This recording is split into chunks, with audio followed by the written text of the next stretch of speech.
샬롬, 철로 역정 11번째. 사형 선고를 내리는 것이 당연하다고 생각합니다. 그리하여 배심원들은 의견을 모으기 위해 잠시 퇴정했는데 그들의 이름은 맹목시, 쓸모없음시, 악의시, 호색시, 방탕시, 성급시, 자만시, 증오시, 거짓말쟁이시, 잔인시, 빚 혐오시, 완고시 등이었다. 그들은 이미 제각기 마음속에 피고를 반박하는 유죄 판결에 동의하고 있었으므로 얼마 후 만장일치로 유죄 판결을 결정짓고 나서 재판장에게 보고했다. 그들 중에 배심원 쓸모없은 씨가 맨 먼저 나와서 이놈은 이단자임이 분명합니다 라고 말하자 다음으로 불선 씨가 이런 놈은 이 세상에서 아주 없애버려야 합니다 하고 말하였고 아기 씨는 그렇소. 이런 놈의 얼굴은 쳐다보기도 싫소 하고 맞장구 쳤다. 이번에는 호색 씨가 나는 이 자를 참을 수 없소 라고 말하자 방탕 씨가 나도 마찬가지입니다. 왜냐하면 그놈은 나의 언행을 언제나 비방하고 악평하기 때문이요 라고 말하였다. 드디어 성급 씨는 저놈을 교수형에 저합시다. 교수형이요 라고 외쳤고 자만 씨는 저 빌어먹을 녀석 같으니 라고 한마디 내뱉었으며 증오 씨는 저놈을 보기만 해도 적개심과 분노가 끓어오릅니다 하고 말하면서 얼굴이 붉으락부르락 했다. 제각기 거짓말쟁이 씨는 저놈은 사기꾼요 라고 말했고 잔인 씨는 교수형에 전하는 것도 저놈에게는 과분한 일이요 라고 외쳤으며 빚 혐오 씨는 저놈을 어서 죽여 없애 버립시다 라고 흥분하는가 하면 마지막으로 완고 씨는 이 세상 모든 물건을 다 나에게 준다 해도 저놈과는 도대체 융화될 수 없습니다. 그러니 어서 저놈을 사형 선고에 처합시다 하고 말했다. 이렇게 해서 그들은 생각하고 말한 대로 곧 실행에 옮겼다. 그리하여 믿음은 법정에서 끌려나가 이전에 있던 감옥으로 돌아가서 일찍 없었던 가장 참혹한 사형에 처해지는 선고를 받았다. 그들은 믿음을 감옥에서 끌어내어 그들의 법률에 따라 우선 채찍으로 매질을 가하고 나서 주먹으로 실컷 때리고 피부를 여기저기 칼로 찌르고 돌로 치고 다음에는 대검으로 난도질하고 나서 끝으로 화형틀에 묶은 뒤에 살이 불에 타서 재가 되도록 내버려 두었다. 이렇게 하여 믿음은 마침내 그의 고통스러운 종말을 맞이하게 되었다. 그런데 나는 수많은 군중들 뒤로 두 필의 말이 이끄는 마차 한 대가 그를 기다리고 있다가 그의 고통스러운 환란이 끝나자마자 곧장 그를 태워가지고 나팔 소리를 울리며 구름 사이를 헤쳐나가 지름길로 천국문에 이르는 것을 보았다. 이렇듯 믿음의 사형 집회는 즉각적으로 이루어졌으나 크리스천은 집행유예를 받고 다시 감옥으로 보내졌다. 그곳에서 크리스천은 얼마 동안 감금되어 있었는데 세상 만물들을 통치하고 지배하시는 하나님께서 배심원들과 관리들의 노여움을 장악하시어 결국 그는 감옥을 탈출하여 가던 길을 계속 나아갈 수 있게 되었다. 선한 믿음이여 그대는 충실하게 하나님에 대한 믿음을 세상 앞에 밝혔으니 그분의 축복이 그대와 함께 있을지어다. 믿음 없는 자들이 속세의 환락으로 인하여 지옥의 고통 속에 울부짖고 있을 때에 찬송하라 믿음이여 그대의 이름 영원히 남으리니 그들이 비록 그대를 죽였으나 그대는 오히려 참 생명을 얻었도다. 14번째, 크리스천이 다른 훌륭한 동행자 소망을 만나다. 그런데 이제 꿈속에 보니 크리스천이 홀로 걸어가지 아니하고 한 동행자와 함께 걷고 있었다. 그 사람의 이름은 소망이었는데 허영의 시장에서 크리스천과 믿음이 극심한 고통 가운데서도 꿋꿋한 언행으로 이를 극복하는 태도를 지켜보고 감동을 받아서 스스로 소망이라는 이름을 짓고 형제로서 언약을 맺은 다음 동행하기를 요청했던 것이다. 이렇게 해서 하나님의 진리를 증거하기 위하여 한 사람이 죽자 또 다른 한 사람이 그의 죄 가운데서 일어나 그리스도의 순례길에 동행하게 된 것이었다. 소망은 또한 그리스도에게 머지않아 허영의 도시에 사는 많은 사람들이 천국을 향한 순례의 길에 따라 나서게 될 것이라고 말해 주었다. 다시 꿈속에 보니 그들이 허영의 도시 경계선 밖으로 벗어나자마자 급히 그들보다 앞서가고 있는 한 사람을 따라잡는 것을 보았는데 그 사람의 이름은 사심이었다. 크리스천과 소망은 그에게 말을 걸었다. 여보시오 선생, 고향은 어디이며 어디까지 가시는 길입니까? 하고 묻자 그는 대답하기를 미사여구이라는 도시에서 떠나 하늘나라를 향하여 가는 길이라고 밝히면서 자신의 이름을 말하지 않았다. 미사여구라는 도시에서 오셨다고요? 그곳에도 선한 사람들이 덜어 살고 있습니까? 예, 그렇다고 생각합니다. 죄송합니다만 선생님, 성함은 어떻게 불러야 할까요? 나도 두 분께 초면이며 당신들도 또한 내게 초면입니다. 만일 당신들이 이 길로 간다면 내 기꺼이 동행 드리겠소만 그렇지 않으면 혼자서 가도 무방합니다. 그리스도는 그 미사여구라는 도시는 나도 전에 들은 적이 있는데 굉장히 부유한 동네라고 하던데요. 네, 그것은 사실입니다. 제 친척들 중에도 큰 부자들이 무척 많이 있으니까요. 실례입니다만 그곳에 사시는 친척들이 누구누구입니까? 마을 주민들 거의 전체가 제 친척이라 해도 과언이 아니지요. 특히 변절경, 기회주의경, 미사여구경, 이분이 조상에게서 그 성을 따라 마을의 이름을 지었지요. 게다가 능글능글씨, 양다리씨, 무관심씨, 그리고 우리 교구의 목사로 일하고 계신 두마씨는 어머니 한 형제이시지요. 사실대로 말씀드리자면 지금 저는 이렇게 교양을 갖춘 훌륭한 신사가 되어 있지만 본디 저의 중조부께서는 뱃사공으로서 한쪽만을 바라보면서도 다른 쪽으로 배를 저 많은 돈을 모으셨는데 저의 유산의 대부분은 그 직업으로 얻은 것이지요. 당신은 결혼하셨습니까? 물론이죠. 내 아내는 현숙한 어머니의 따님인 만큼 매우 정숙하고 덕 있는 여인입니다. 아내는 가시 여사의 딸로서 매우 전통 있는 명문 귀족의 후예이며 게다가 뛰어난 교양과 예의 범죄를 갖추고 있어서 높은 왕족으로부터 비천한 농부에 이르기까지 제각기 적절한 예의와 태도로 대하는 방법을 잘 알고 있지요.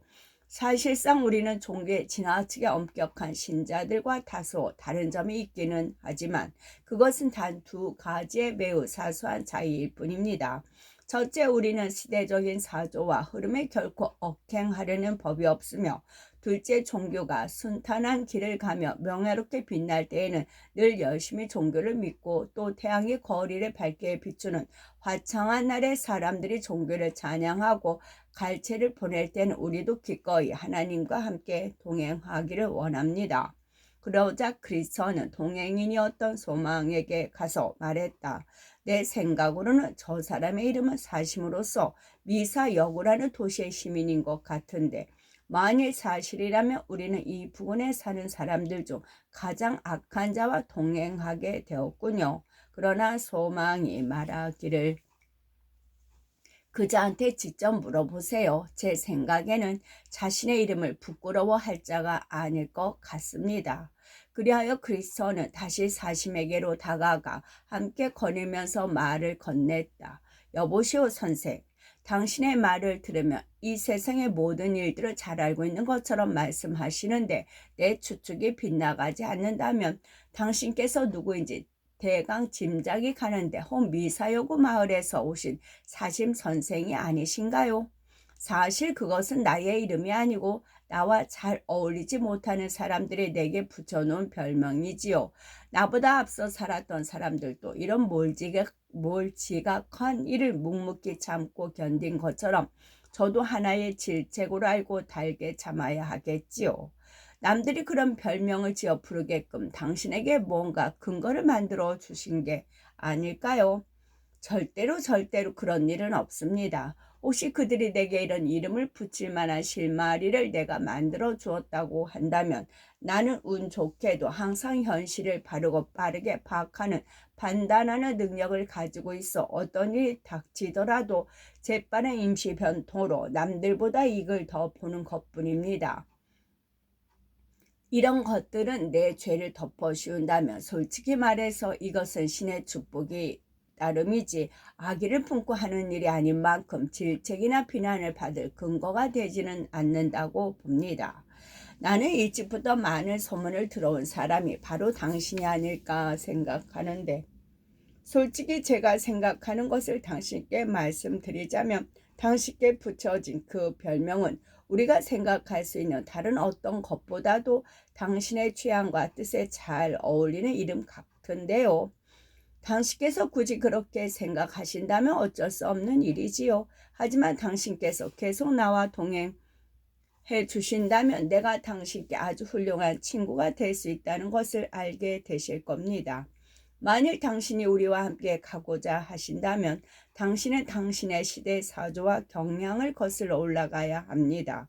이렇게 하는 것은 당신의 뜻과는 맞지 않을 것이며, 또한 당신은 종교가 비단 옷을 입고 있을 때와 마찬가지로 누더기를 걸치고 있을 때라도 변함없이 믿고 따라야 하며, 주님께서 갈채와 환호를 받으며 거리를 걸어가실 때나 쇠고랑을 차고 경멸의 대상이 될 때나 변함없이 굳게 주님을 의지하고 믿어야 합니다. 사시미는 당신이 내 신앙에 대하여 강요하려 한다거나 지배하려 해서는 안 돼요. 그건 내 자유에 맡겨지고 함께 길이나 동행합시다. 당신께서 내가 제안한 대로 하지 않으신다면 한 발자국도 같이 동행할 수 없습니다. 나는 옛 원칙들이 해롭기는커녕 오히려 유익한 것들이기 때문에 나는 절대로 그것들을 버릴 수가 없소이다. 내가 당신들과 동행하는 것을 원치 않으신다면 당신들이 따라오기 전처럼 나 혼자라도 갈 수 있소. 혹 누군가 따라오는 사람이 생긴다면 그와 함께 즐거이 동행하면 되니까요.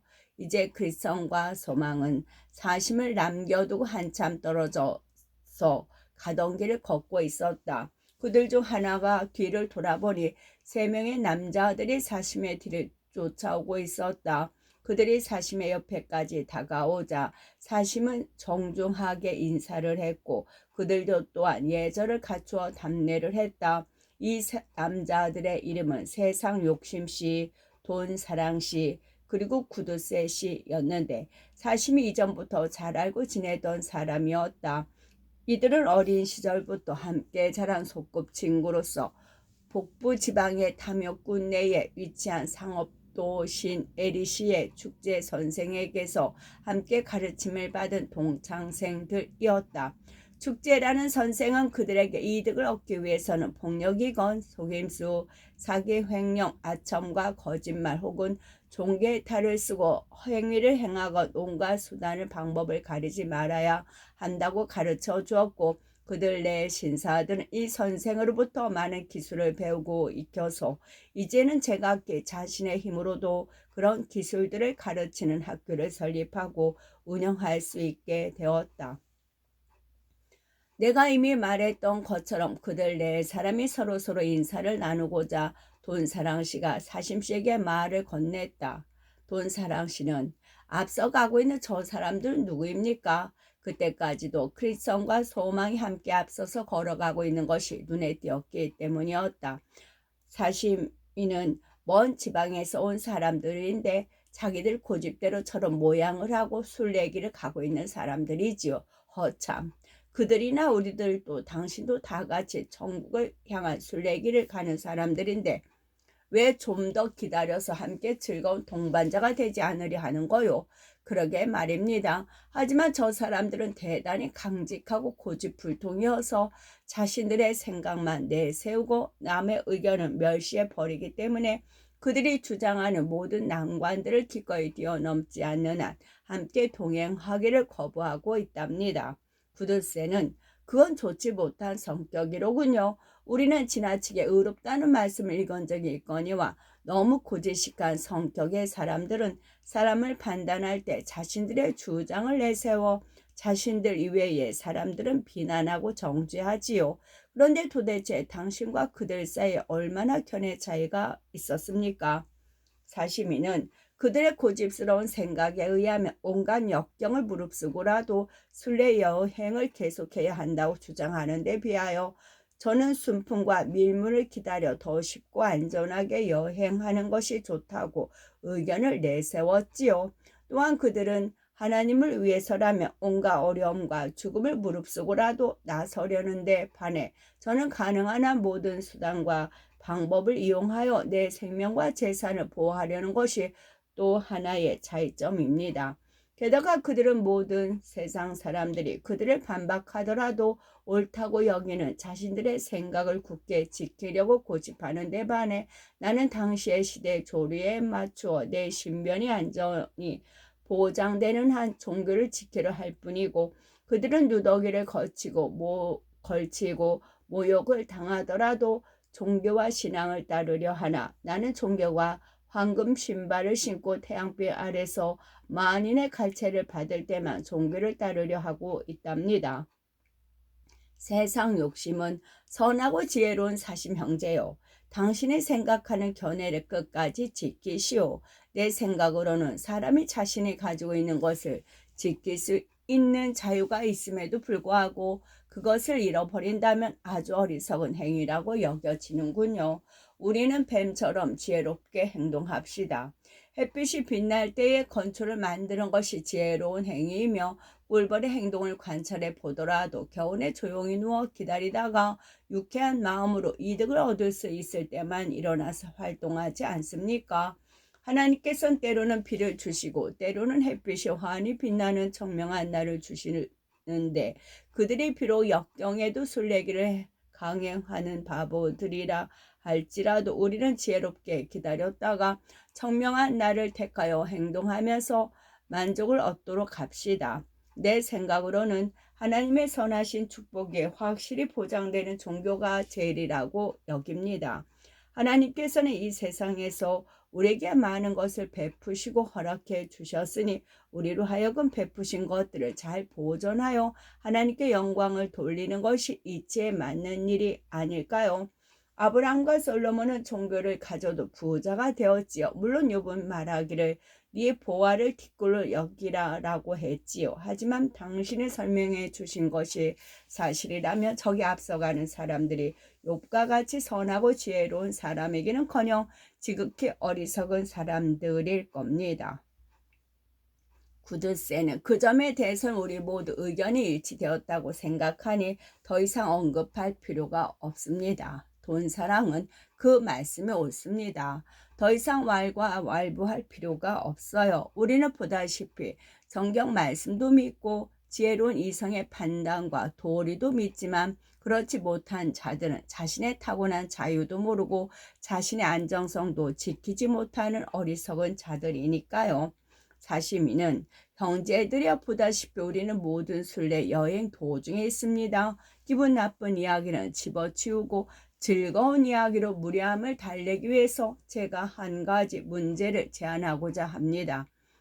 가령 어떤 사람 곧 목사든 상인이든 관계없이 이 세상에서 행복과 부귀 영화를 누릴 수 있는 좋은 기회가 눈앞에 놓여 있는데 무슨 수를 서서라도 그것을 얻기 위해서 최소한 외견상으로나마 전에는 관심을 보이지 않았던 종교의 몇 가지 요점에 대해 비상한 열성을 보였다고 한다면 이러한 방법으로 자신의 목적을 달성하는 일이 잘못된 일입니까?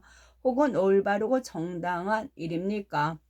돈 사랑은 당신이 제시하신 문제의 의도가 무엇인지 알겠습니다. 여러분께서 허락해 주신다면 그 질문에 대한 나의 답변을 시도해 볼까 합니다.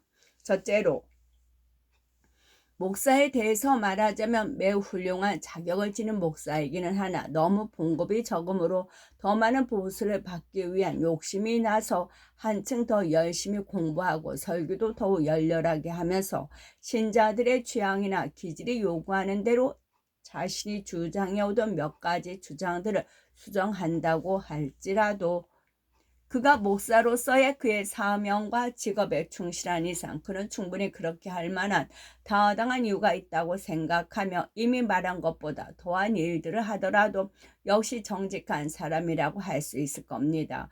그 이유를 제시하자면 첫째는 그가 보수를 더 받고자 하는 마음은 결코 비합법적이라고 볼 수 없으니까 합법적인 것이며 또한 하나님의 섭리에 의해서 놓여진 기회이므로 그가 할 수 있는 한 노력하여 더 큰 소득을 올리고자 하는 것은 양심을 문제 삼을 필요가 없다고 봅니다. 두 번째, 더구나 그가 보수를 더 받기 위해서 좀 더 열심히 공부하고 좀 더 열성 있게 설교하여 결국 그가 더 훌륭한 사람이 되고 성직자로서 재능을 더욱 개선하게 되므로 이는 하나님의 뜻에 합당한 일입니다.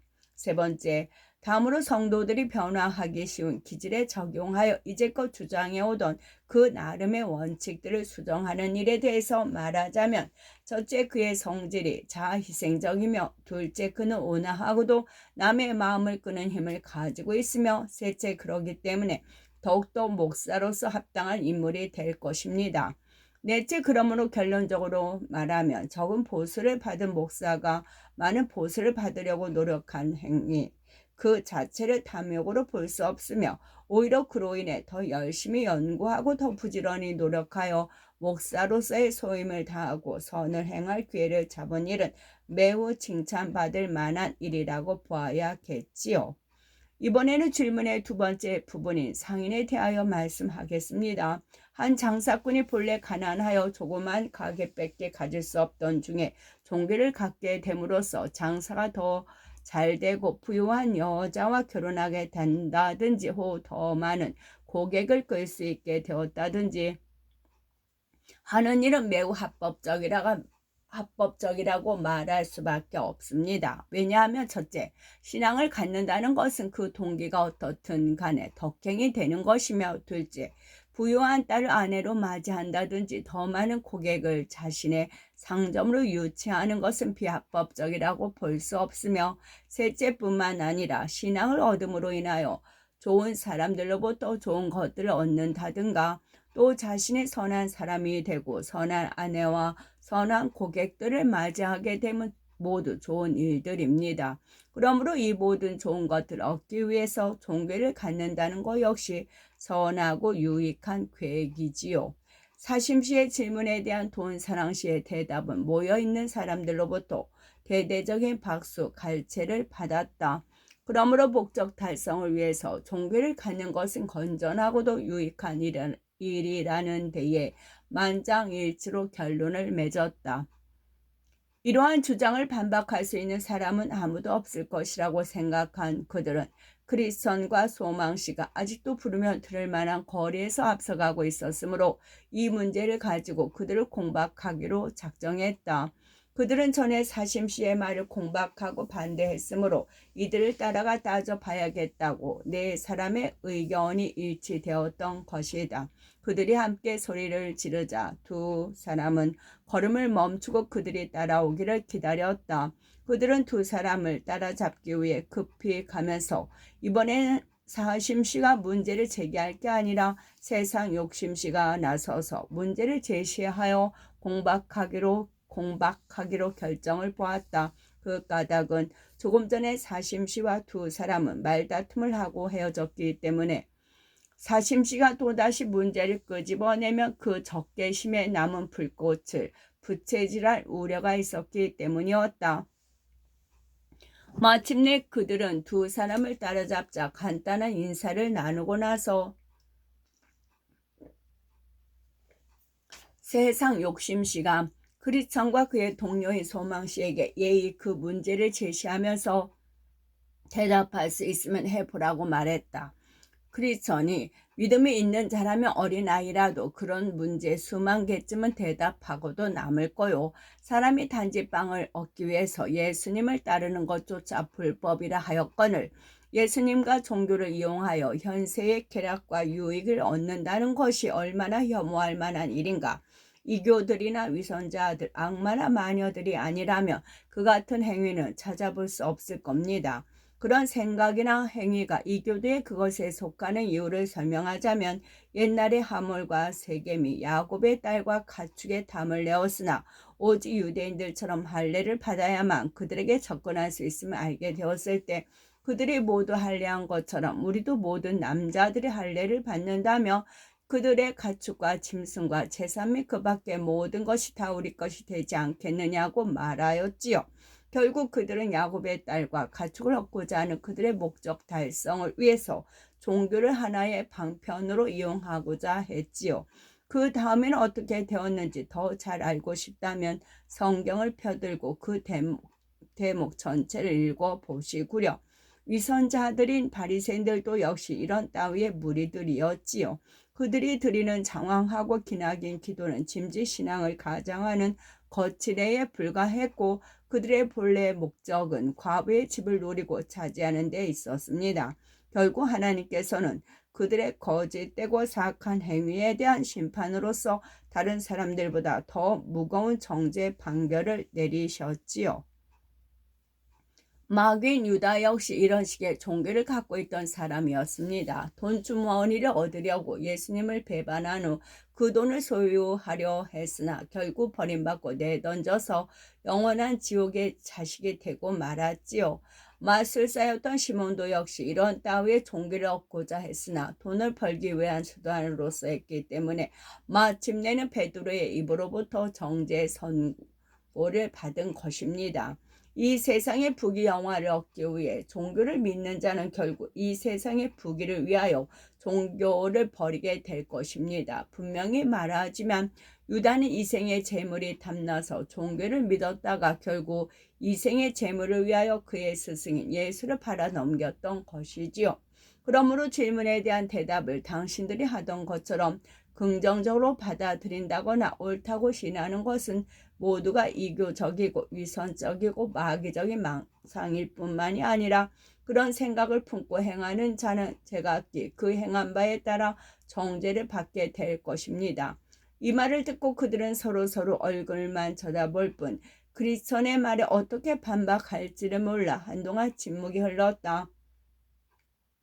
그러나 소망시도 역시 크리스천의 대답을 묵인하니 더욱더 무거운 침묵이 흘렀다.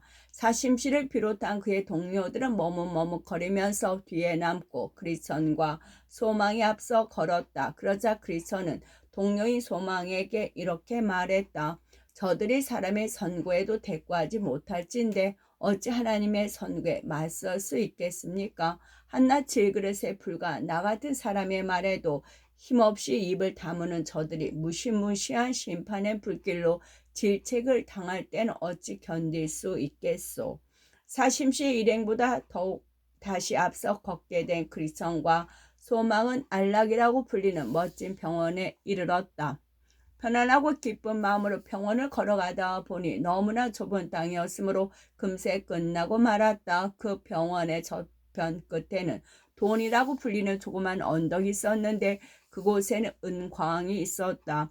전에도 이 길을 가던 사람들 중에 덜어는 희귀한 금속인 은을 보려고 옆길로 들어서서 은광의 입구까지 가까이 다가섰다가 그만 발밑에 디딘 땅이 꺼져 버리는 바람에 죽음을 당하거나 혹은 불구자가 되어 평생을 고통스럽게 보내는 자들이 부지기수였다. 다시 꿈에 보니 은광으로 올라가는 행길에는 약간 떨어진 곳에 대마 사도 바울의 제자로 세상을 사랑하여 배교한 대마라는 사람이 서서 지나가는 사람들을 유혹하고 있었다. 대마는 크리스천과 소망을 보더니 말을 건넸다. 여보시오, 이쪽으로 와보시오. 내가 당신들께 보여드릴 게 있습니다. 크리스천은 도대체 무엇이길래 가던 길을 바꿔서까지 보고 가라고 권하고 있어. 대마는 여기 한 은광이 있는데 몇몇 사람들이 귀한 보물을 얻기 위해서 땅을 파고 있답니다. 당신들도 오시기만 하면 별로 힘들이지 않고도 많은 재물을 얻을 수가 있지요. 소망 씨는 우리도 한번 가봅시다. 난 가지 않겠소. 전부터 이 은광에 대한 이야기를 들어왔는데 앞서가던 많은 사람들이 은광의 갱 속에 굴러떨어져서 죽임을 당했을 뿐만이 아니라 재물이라는 것을 본 뒤 그것을 탐하는 자들을 배망시키기 위한 함정이지요. 말을 마치고 나서 그리스도는 큰 소리로 대마에게 물었다. 그곳은 위험하지 않습니까? 수많은 순례자들의 여행을 방해해 오지 않았습니까? 대마는 조심성 있는 사람이라면 별로 위험하지 않습니다. 그러나 이 말을 하면서 그는 얼굴을 붉혔다. 여보시오, 소망씨. 우리는 한 발자국도 이 길에서 벗어나지 말고 가던 길을 계속 가기로 합시다. 사심이 여기에 와서 우리와 같이 초청을 받게 되는 경우엔 영락없이 은광을 보려고 발길을 돌릴 것이 뻔하다고 생각합니다. 그자의 사고방식이 원래 그러하니까 의심할 여지도 없이 그쪽으로 갈 것이며 백이면 백 죽임을 당하고 말 것입니다. 이때 대마가 다시 그들에게 말을 걸었다. 왜 이곳으로 와서 구경하지 않으십니까? 그러자 그리스도니 담대하고 솔직하게 말을 했다. 여보시오 대마씨, 당신이 이미 스스로 올바른 길에서 벗어나 다른 길로 들어섰기 때문에 하나님으로부터 정죄하심을 받아 바른 길로 인도하시는 이 길의 주인과 원수가 되었는데 어찌하여 우리들마저 당신과 같은 정죄를 받도록 유혹하려는 것입니까? 뿐만 아니라 만일 우리가 조금이라도 하나님의 뜻을 어기고 옆길로 들어선다면 우리의 주인이신 그분께서는 이를 감찰하시어 장차 우리가 떳떳하게 그분 앞에 서야 할 심판대 위에서 거대한 부끄러움을 당하게 될 게 뻔한 일이지요. 그러자 대마는 다시 소리질러 말하기를 자기도 같은 순례자들 중에 하나인 만큼 잠시만 기다려준다면 함께 가겠노라고 말했다. 그러자 크리스천이 이렇게 물었다. 크리스천이 당신의 이름은 도대체 무엇입니까? 내가 아까 불렀던 것처럼 대마가 당신의 이름이 아닌가요? 그렇소. 내 이름은 대마이며 아브라함의 자손입니다. 나는 당신을 잘 알고 있지요. 게하시가 당신의 중조부이고 유다가 당신의 아버지이며 당신도 또한 선조들의 발자취를 따라왔습니다. 당신이 하는 일은 마귀의 장난과도 같으며 당신의 아버지는 반역자로서 스스로 목매어 죽고 말았지만 당신도 또한 그보다 나은 보상을 받을 가치가 없는 사람입니다. 우리는 하나님 앞에 서게 될 때는 당신의 이러한 행동을 있는 그대로 고해 드릴 테니 그리하시구려. 이렇게 말하고 나서 그리스도와 소망은 다시 갈 길을 재촉했다. 이 무렵 사심과 그의 일행이 이곳에 나타났는데 대마의 유혹을 받고 단번에 넘어간 그들은 주저하지 않고 은광 쪽으로 달려갔다. 그런데 그들이 갱의 언저리에서 내려다보다가 그만 구덩이 속으로 빠지고 말았는지 혹은 은을 캐려고 갱 속으로 내려갔는지 구덩이 밑에서 쉴 새 없이 품어나오는 습한 독가스에 숨이 막혀 죽었는지 어쨌는지 확실히 알 수는 없지만 다시 행길 위에 나타나지 않은 것은 확실한 일이었다. 그러자 그리스도는 노래를 불렀다. 사심과 대마는 서로 뜻이 맞아서 한쪽으로 부르면 다른 쪽으로 달려가고 탐욕스러운 마음을 함께 나누다가 온갖 세상 영화에 빠져버린 탓으로 천국 향해 가는 길을 영영 떠나 버렸다네.